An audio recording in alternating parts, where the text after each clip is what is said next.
여러분 지난주에 김민수 목사님께서 오셔서 설교를 하셨는데 지난주 설교 혹시 제목 기억하시는 분 계세요? 조금 자극적인 설교 제목이었는데 네 아버지 뭐 하시노? 그거였습니다. 근데 이번 주 설교 제목은 제가 똑같이 네 어머니 뭐 하시노 하려다가 좀 너무 자극적인 것 같아서 저는 좀 못하겠고 해서 어머니가 누구신가요? 좀 순하게 좀 표현해봤습니다.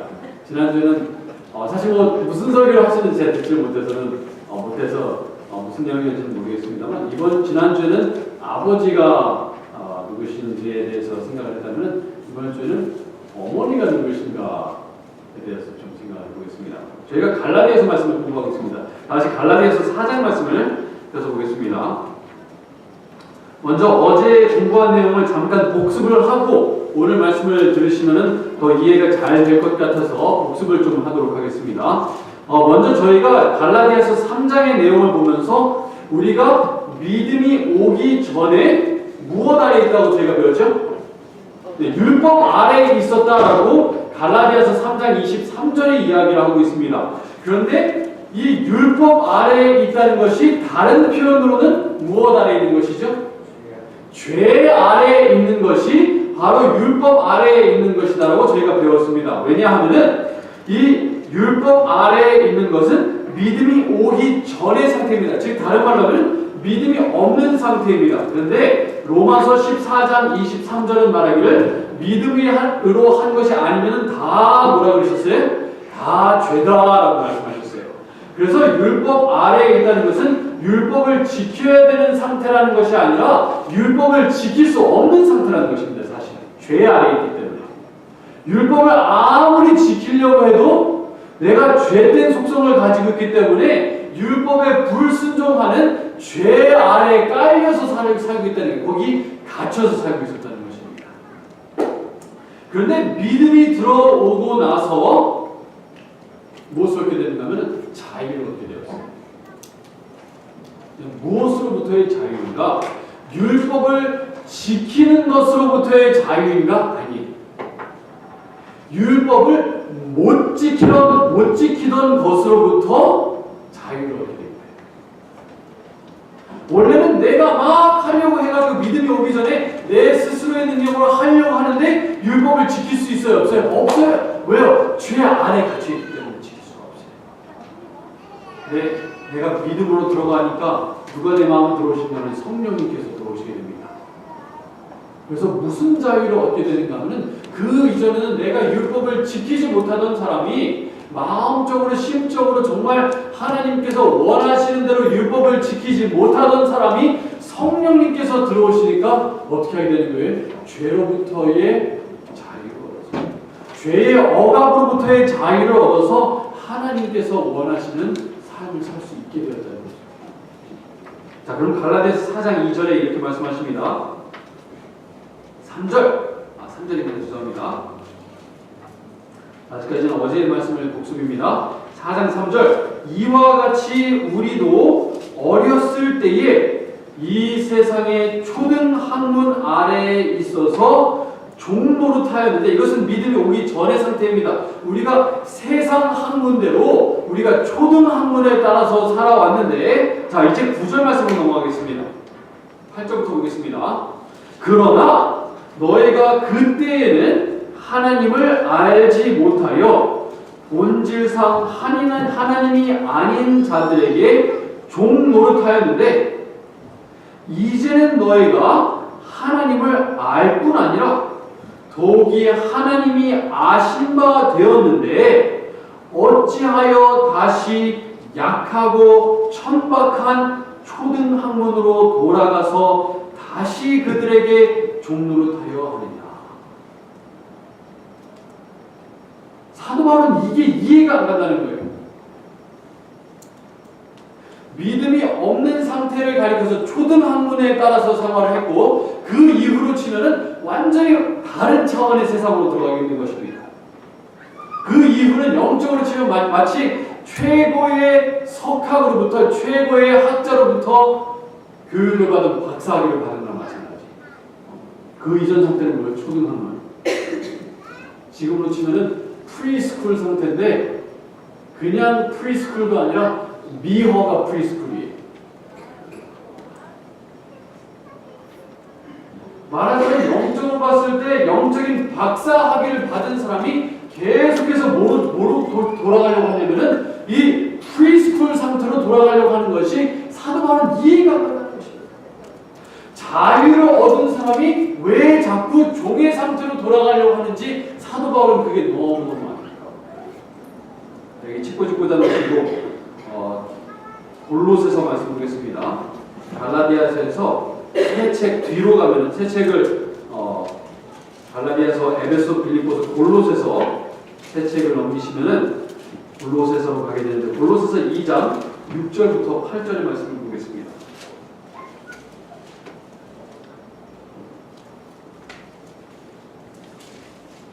골로새서 2장 6절부터 8절의 말씀입니다. 그러므로 너희가 그리스도 예수를 주로 받았으니, 주로 받는 것은 믿음의 첫 경험을 말하는 것입니다. 예수님을 주로 받아들였으니 그 안에서 행하되, 여러분 영어 성경을 보시면 뭐라고 표현되어 있는가면 예수님을 예수님을 받은 것처럼 계속해서 행하라 라고 말씀하십니다. 그래서 다른 말로 표현하자면 칭의를 받는 방법과 성화되는 방법이 다른 것이 아니라 똑같다는 얘기예요. 그래서 7절 그 안에 뿌리를 박으며 세움을 받아 교훈을 받은 대로 믿음에 굳게 서서 감사함을 넘치게 하라. 다른 말로 얘기하자면 여러분 씨를 땅에 심었는데 좋은 땅에다 심었어요. 믿음으로 씨를 좋은 땅에 심었는데 그 씨를 가져다가 나기 시작할 때 그 씨를 쓰레기 같은 땅에 쓰레기 매립지에다 옮기지 말라는 거예요. 그 안에 신기움이 되었으면은 계속해서 그 안에서 자라나. 우리는 마치 신앙생활을 할 때 어떻게 생각하기 쉽냐면 순수한 신앙은 마치 유치한 신앙처럼 여겨지게 해줘요. 마치 뭔가 단순한 신앙은 뭔가 좀 너무 유치하고 거기다가 이제 좀 세상 학문을 좀 곁들이고 이러면은 저 사람 유식한 진짜 제대로 된 배운 믿음 가진 사람이구나 라고 생각하시나요? 8절에 이렇게 말씀하세요. 누가 철학과 헛된 속임수로 너희를 사로잡을까 주의하라. 이것은 사람의 전통과 세상의 무엇을 따름이요? 초등학문을 따름이요? 그리스도를 따름이 아닙니다. 우리는 흔히 세상 학문을 이제 막 말씀에 곁들여가지고 뭔가 세련된 신앙을 하면은 그것이 진보한 신앙이라고 생각하는데 사도 바울은 그게 아니라는 거예요. 순수한 신앙이 훨씬 고등. 좀 인간적인 이 방법으로 이 말씀을 틀기 시작하면 그것이 높은 고등학문처럼 받아들여지는데 사도 바울은 그게 아니라 그거는 너희가 초등학문으로 들어가는 것이다. 왜 세상 철학으로 돌아가려고 합니까? 사랑하는 성도 여러분, 가장 순수한 신앙, 가장 단순한 믿음이 가장 높은 차원의 믿음이라는 것을 여러분 받아들이시기 바랍니다. 말씀을 있는 그대로 받아들이는 순수한 어린 아이와 같은 신앙이 최고로 높은 단계의 신앙이에요. 사도 바울은 말씀하시기를 그 믿음으로 시작하였으면 계속해서 그 믿음 안에 거하라. 뒤로 돌아가지 마라. 근데 갈라디아 교회들은 계속해서 어떻게 되냐면 돌아가게 되었어요. 자, 내가 믿음으로 시작했으니까 돌아가가지고 이제 내 육체로 좀 이루어가야겠다. 내 스스로의 능력으로 이제 앞으로 성화를 좀 이루어보자. 아자, 나는 할 수 있다. 내게 능력 주시는 자 안에서 내가 모든 것을 할 수 있지. 요한복음 15장 5절에 말씀하신 것처럼 너희가 나를 떠나서는 아무것도 할 수 없다는 것을 인식할 때에 우리가 무언가를 할 수 있는 거예요. 자, 그러면 갈라디아서로 돌아가겠습니다. 갈라디아서 4장 말씀입니다.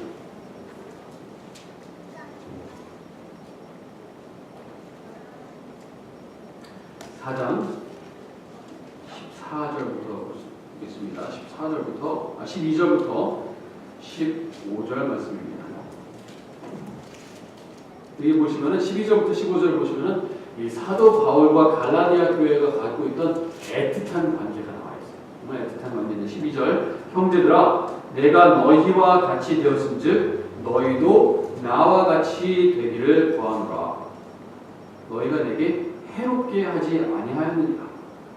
내가 처음에 육체의 약함으로 말미암아 너희에게 복음을 전한 것을 너희가 아는 바라. 이 말씀이 무엇인지 정확하게 이해하기는 좀 어려워요. 그런데 그 뒤에 말씀을 보시면 힌트가 될 만한 말씀이 있습니다. 14절 너희를 시험하는 것이 내 육체에 있으되 이것을 너희가 업신 여기지도 아니하며 버리지도 아니하고 오직 나를 하나님의 천사와 같이 또는 그리스도와 같이 영접하였구나. 이것도 무슨 말인가? 아직까지 좀 이해하기가 어렵습니다. 그 다음 절 보시면 힌트가 될 만한 게 이제 나와요. 15절 너희의 복이 지금 어디 있느냐? 내가 너희에게 증언하노니 너희가 할 수만 있었더라면 너희의 무엇이라도 빼어 나에게 주었으리라. 눈이라도 빼어 나에게 주었으리라. 자, 이 말씀을 좀 종합해서 보겠습니다. 자, 육체의 약함으로 인해서 너희가 나를 업신여길 수가 있었다라고 얘기하고 있어요. 그 육체의 약함은 무엇이었을까요? 아마도 15절을 보시면은 그 힌트가 나오기를 너희 눈이라도 나한테 빼줬을 것이다. 왜요? 사도 바울은 눈이 너무 많아요. 시력. 그래서 많은 신약학자들은 사도 바울이 시력이 엄청나게 안 좋았을 것이다. 눈병이 있었거나 아니면 시력이 엄청나게 안 좋았을 것이다. 그래서 제가 세미나에 다닐 때 존 볼든이라는 교수님이 계셨는데 그분은 책을 읽을 때 어떻게 읽으시냐면 이렇게 읽어요.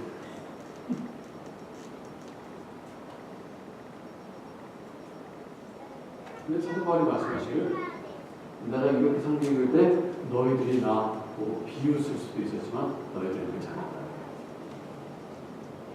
내 육체의 약한 거 보면서 뭐 저런 사람한테 배울 게 뭐가 있겠어? 마치 엘리사 선지자의 이 대머리 된 것을 보고 아이들이 놀렸던 것처럼 사도 바울도 외모적으로 그렇게 뛰어난 사람이 아니었던 것 같아요.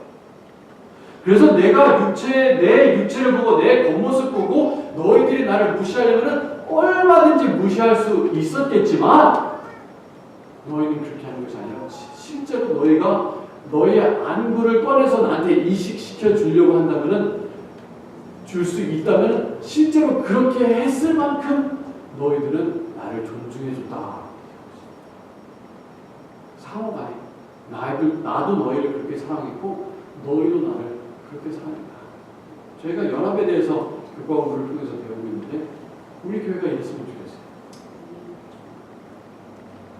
내가 눈이 안 좋은 성도님이 있으면 정말 내 눈이라도 빼서 그 사람을 위해서 주려고 하는 마음. 사도 바울은 이게 진심으로 받아들여야 됩니다. 본인도 그런 마음이 있어요.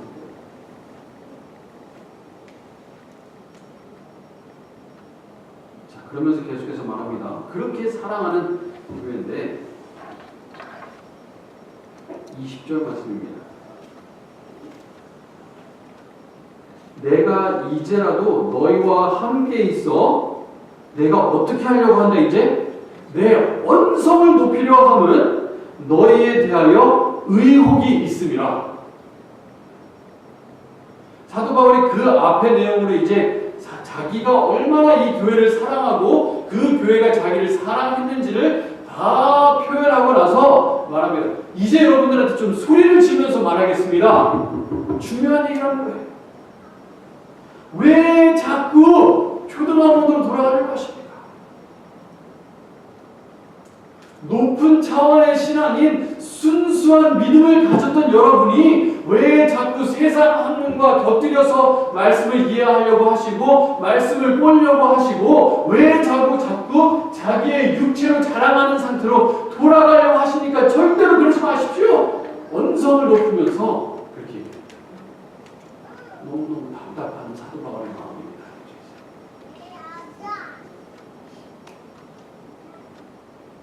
그만큼 사도 바울은 이 교회가 그렇게 돌아가는 것이 위험하다는 것을 알았어요. 자기가 사랑하는 사람들이 이 위험한 길로 돌아가는 것이 너무 안타까웠어요. 그러면서 한 비유를 들어서 이야기를 합니다. 22절부터 보겠습니다. 기록된 바 아브라함에게 두 아들이 있었습니다.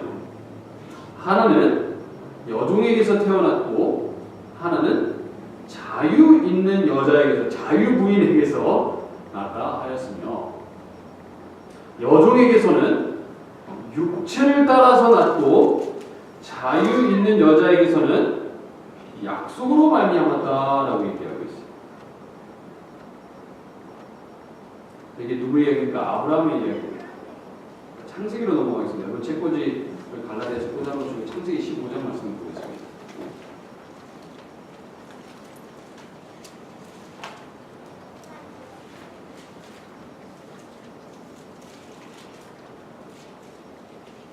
창세기 15장 5절 말씀입니다. 이 말씀은 아브라함이 거의 한 85세가 되었을 때 일어났던 일입니다. 아브라함이 이제 하나님의 말씀대로 고향 땅을 떠나온 지가 10년이 거의 되었어요. 그런 상태에서 아직 아들이 없습니다. 그때 하나님께서 5절에 이렇게 말씀하십니다. 그를 이끌고 아브라함을 이끌고 밖으로 나가 이르시되 하늘을 우러러 뭇별을 셀 수 있나 보라. 그래서 이제 아브라함이 막 세려고 하는데 잘 세워지지가 않아요. 별이 너무 많습니다. 깜깜한 밤에 별들이 쏟아지는 그 밤에 별들이 셀 수 없는 그 상태에서 말하기를 하나님께서 말씀하십니다. 내 자손이 이와 같으리라. 아브라함이 여호와를 믿으니 여호와께서 이를 그의 의로 여기시고 하나님께서 약속하십니다. 지금 너에게는 아들이 없지만 너의 자손이 이렇게 하늘에 있는 별처럼 많게 해주시겠다. 아브라함이 네 믿습니다 하니까 하나님께서 너 이렇구나 라고 해주셨어요. 그 다음 장에 넘어가겠습니다. 16장 1절 말씀입니다.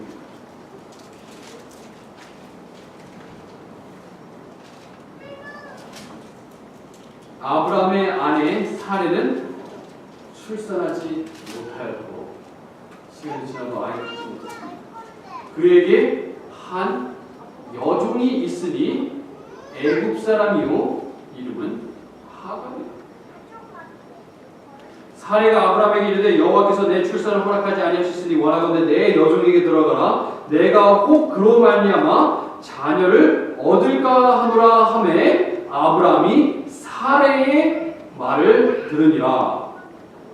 자, 아브라함이 하갈과 관계를 가진 것이 하나님의 말씀대로 했습니까? 사람의 말대로 했습니까? 사람의 방법대로 했어요. 하나님의 약속으로 얻은 아들입니까? 아니면 자기 육체의 능력으로 얻은 아들입니까? 자기 육체의 능력으로 얻은 아들이에요. 그래서 아브라함이 이 하갈이라는 여자와 관계를 갖습니다. 자기의 육체의 능력을 통해서 하나. 그런데요, 우리 한국 조선시대에도 마찬가지였습니다만 아버지가 양반이고 엄마가 천민이면은 태어나는 자식이 양반이죠. 아버지가 양반이면은 아버지가 양반이고 엄마가 천출이면은 태어나는 아들은 뭐예요? 양반이에요? 천출입니까? 홍길동의 아버지를 아버지라고 부를 수 있었어요? 없었어요? 아버지라고 못 불렀어요. 왜요? 그의 엄마가 천출이기 때문에 그는 종에게서 났기 때문에 아버지가 양반이라고 해도 홍길동은 아버지라고 부르지 못했어요. 천출이었기 때문에. 양반이라고 할 수가 없었어요. 자, 그러면은 이스마엘이 누구에게서 태어났습니까? 자유 있는 사라한테서 태어났습니까? 여종인 하갈에서 태어났습니까? 종인 하갈에게서 태어났어요. 그래서 이스마엘은 그러면은 자유인입니까? 종입니까?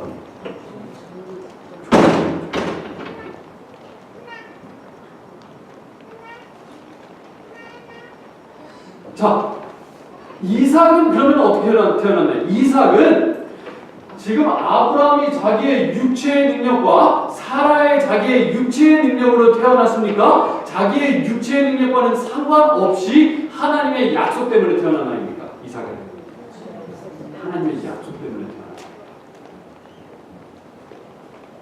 사라의 육체의 능력대로라면은 이삭은 원래 태어날 수가 없는 아이예요. 사례가 90세가 다 되었어요. 폐경이 된 지가 한참이 지났습니다. 90세의 꼬부랑 할머니인 사라가 90살에 아이를 육체의 능력으로 만듭니다.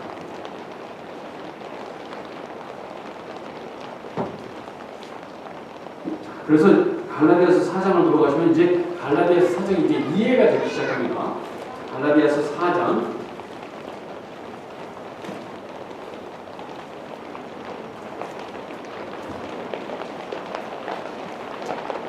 22절, 23절을 다시 읽겠습니다.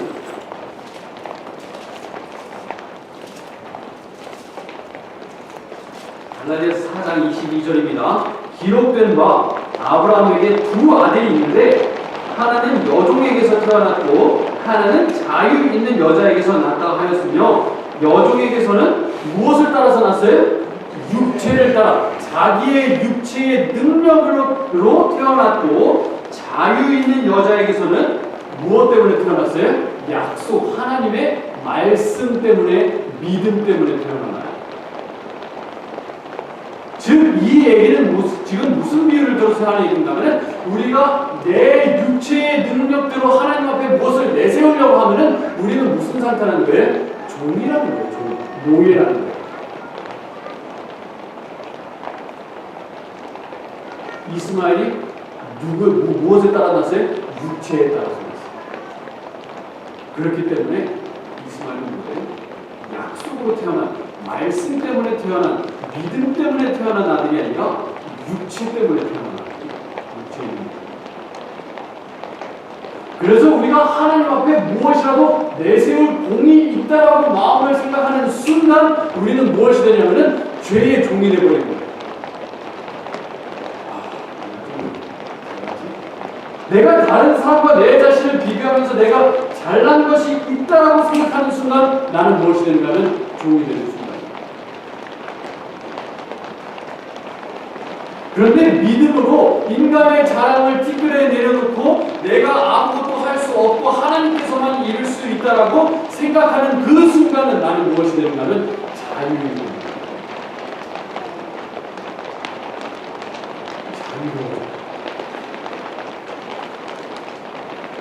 계속해서 사도 바울이 비유를 들면서 말씀하십니다. 24절. 이 비유를 이제 조금 바꿔서 얘기를 하세요. 24절. 이것은 비유니 이 여자들은 두 개의 언약이라 하나는 신의 산으로부터 종을 낳은 자니 곧 하갈이라.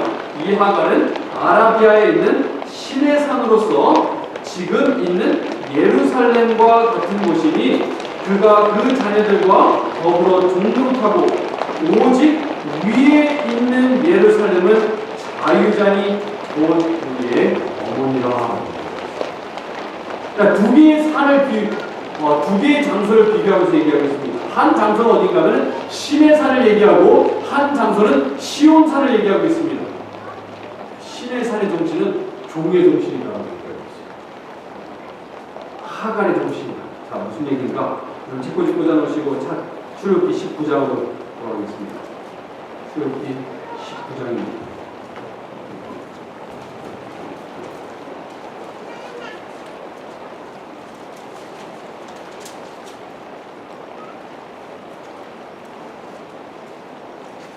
출애굽기 19장 하나님께서 십계명을 주시기 직전의 장입니다. 이제 이스라엘 백성들이 십계명을 이제 막 받으려고 하는 찰나에 이제 모세가 하나님께서 명령하신 것들을 백성들에게 다 말하고 나서 8절에 백성들이 뭐라고 대답하는가? 백성이 일제히 응답하여 이르되 여호와께서 명령하신 대로 우리가 다 어떻게 하리이다? 행하리이다. 모세가 백성의 말을 여호와께 전하매 행하겠다라고 얘기했어요. 그런데 20장 보겠습니다. 20장으로 넘어갈 필요 없이 저는 20장으로 넘어가겠습니다. 20장 18절 뭇 백성이 우레와 번개와 나팔 소리와 산의 연기를 본지라 그들이 볼 때에 떨며 멀리 서서 모세에게 이르되 당신이 우리에게 말씀하소서 우리가 들으리이다. 하나님이 우리에게 말씀하시지 말게 하소서 우리가 죽을까 하나이다. 이스라엘 백성들이 원래는 하나님께 나아가야 되는데 하나님께 나아가지 않았어요. 신명기 5장을 보시면 더 분명하게 나와 있습니다. 원래 이스라엘 백성들이 하나님께 나아가서 하나님의 말씀을 듣고 하나님의 말씀에 하나님에게서 능력을 받았어야 되는데 이스라엘 백성들이 어떻게 했냐면 하나님 앞에 나아가지 않기로 했어요. 무서워서. 어떻게 하기로 했냐면 내가 내 능력대로 하기로 한대. 그게 신의 사는 정신이에요. 내가 해보겠다. 나는 할 수 있어. 그래서 아브라함이 어떻게 했어요? 나는 할 수 있어. 해가지고 하갈에게 했어요. 하나님께서 지금 잘 못하고 계시니까 나한테 약속해 주셨는데 약속 잘 못 지켜주시니까 내가 하나님을 모아드려야지. 무엇으로? 내 육체의 능력으로 내가 한번 해봐야지 해가지고 85세의 아브라함이 자랑스럽게 들어가가지고 아들을 하나 얻는 거예요. 누가 하겠다는 정신이 내가 하겠다는 정신. 하와가 선악과를 먹을 때와 똑같은 정신. 내가 하나님이 되겠다. 내가 해보겠다. 굳이 하나님께서 해주실 필요 없이 내가 하면 된다. 그게 하갈의 정신이고 신의 사의 정신이에요. 하나님 굳이 만나서 하나님께 능력 받을 필요 없이 내가 하겠다. 반대의 정신은 무슨 정신이에요? 반대로 시온산의 정신이 있습니다. 여러분 이 시온산은 다른 이름이 뭔지 아세요?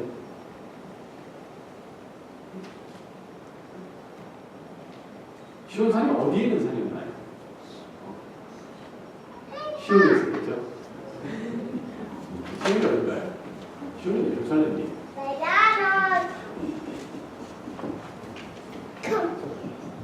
자, 여러분 역대하 5장 말씀 보실게요. 역대하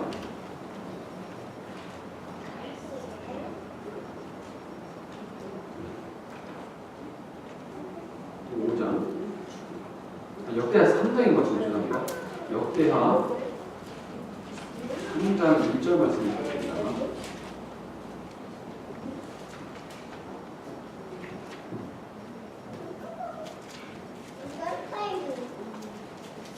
역대하 3장 1절 말씀입니다. 솔로몬이 예루살렘에 어디에 여호와의 성전을 건축했습니까? 모리아산. 여러분 모리아산 하면 생각나는 이야기 혹시 있으세요? 아브라함이 누구를 바치려고 했던 것입니까?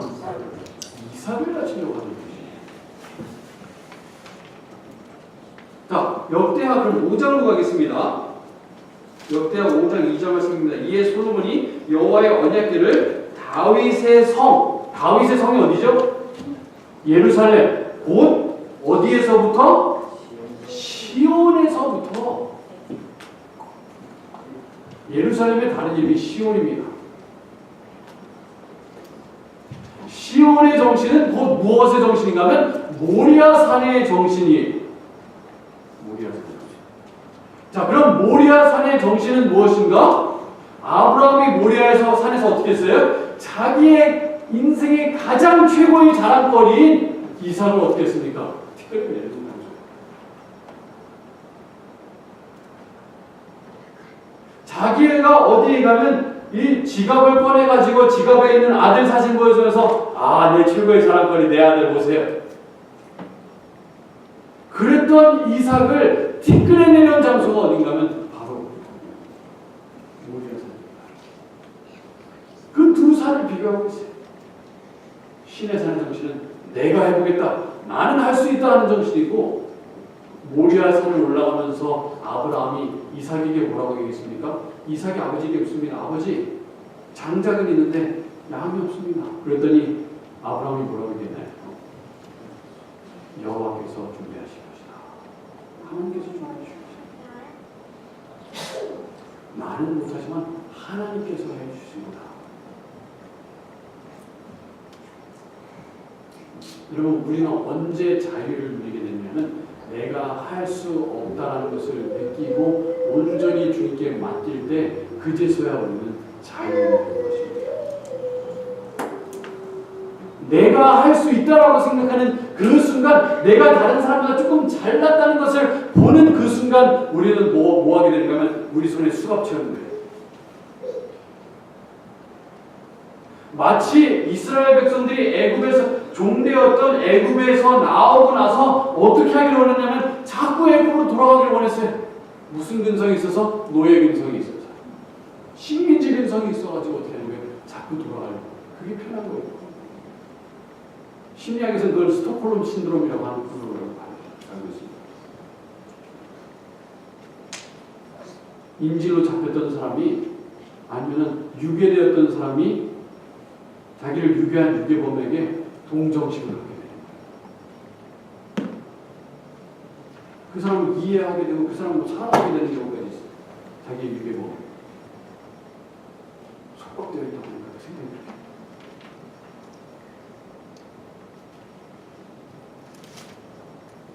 사도 바울은 분명히 말씀하시겠지. 너의 어머니가 누구냐? 하갈이냐? 혹은 사라냐? 너희가 태어난 것이 육체의 능력으로냐? 아니면 믿음으로냐? 믿음으로 너희가 다시 태어났으면 믿음으로 계속해서 행하라고 사도 바울은 말씀하십니다. 갈라디아서 4장으로 돌아가셔서 마무리하겠습니다. 갈라디아서 4장 말씀입니다.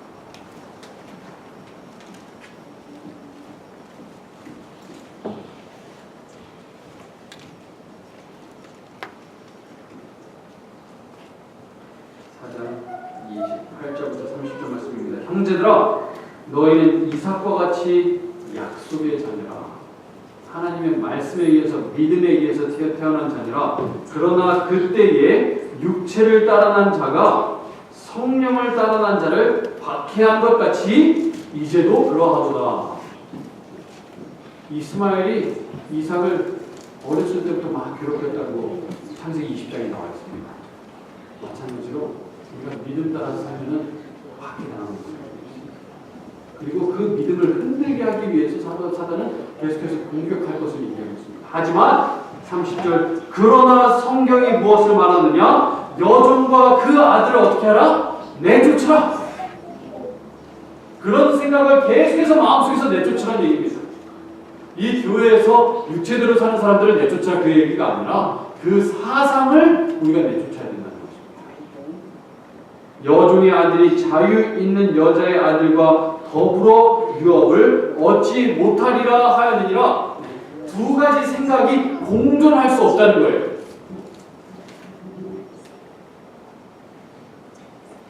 이 이야기처럼 결국은 이스마엘이 집에서 쫓겨났습니다. 이스마엘과 이삭은 같이 살 수가 없었어요.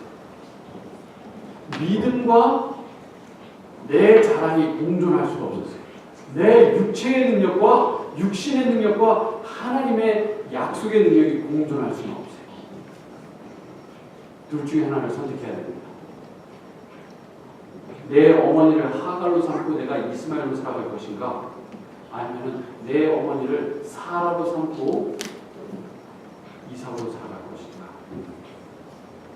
다른 말로 내가 내 자신을 드러내면서 내 자랑으로 살아갈 것인가? 아니면은 예수 그리스도의 십자가에 온전히 의지하여서 그리스도의 십자가를 자랑하면서 살아갈 것인가? 그 공로에 의지하면서 살아갈 것인가? 둘 중에 하나만 선택할 수 있다는 것입니다.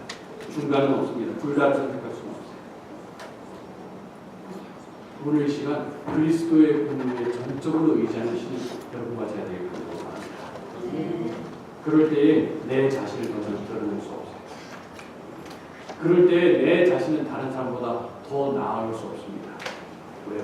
내 자랑을 다 끌어냅니다.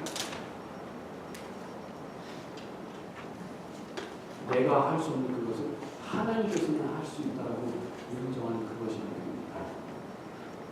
여기에 잘난 사람 하나도 없습니다. 너희가 나를 떠나서는 너희가 아무것도 할 수 없다고 예수님께서 말씀해 주셨습니다. 그것을 온전히 인식하시고 인정하셔서 믿음으로 살아가시는 여러분과 제가 되길 바라면서 말씀드리겠습니다.